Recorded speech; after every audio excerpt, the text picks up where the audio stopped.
Let's talk about love languages. According to Gary Chapman, an American author, we all speak different love languages. And he coined this term, love language, to describe the ways that we speak and communicate emotional love. And this can be really important in our romantic relationships because if you and your partner speak different love languages, this could potentially cause issues and even conflict within the relationship. So let's talk about these 5 love languages.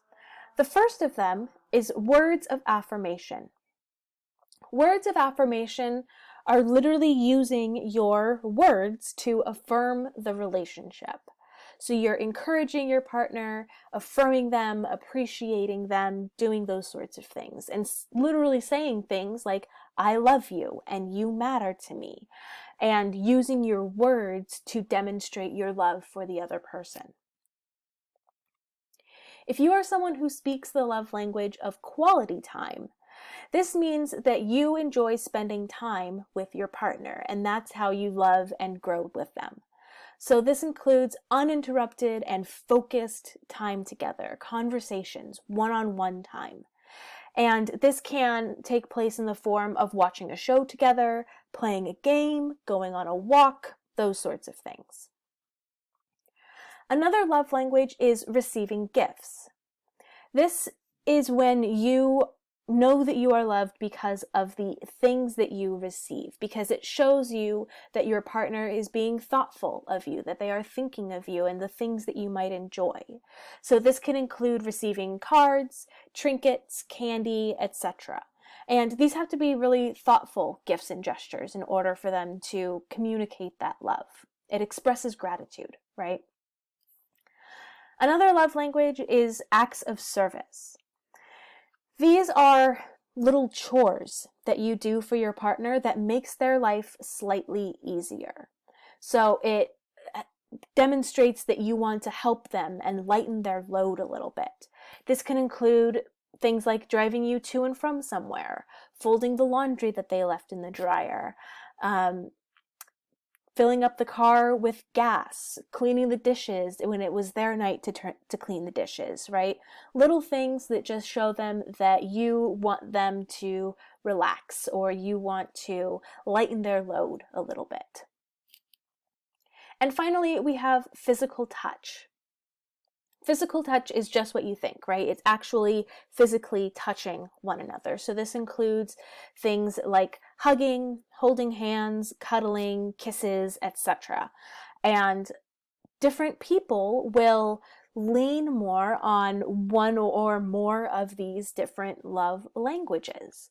And like I said earlier, if you and your partner, quote unquote, speak different love languages, it could potentially lead to trouble. For example, if one partner likes to receive cards for occasions such as birthdays, anniversaries, that sort of thing, this could potentially be an issue if the other partner doesn't see the value of things like cards and just uses words of affirmation instead. The love is still there, right? But it's just communicated differently between the two partners. So when partner A doesn't receive a card for their anniversary, partner B might not understand why the receiving of that card was such a big deal because they said, I love you, right? But it just so happens that they are speaking different love languages. The love is still there. It's just communicated slightly differently. And I wanted to provide one more example of each of these love languages that I thought was amusing. And it's the 5 love languages in the form of tacos.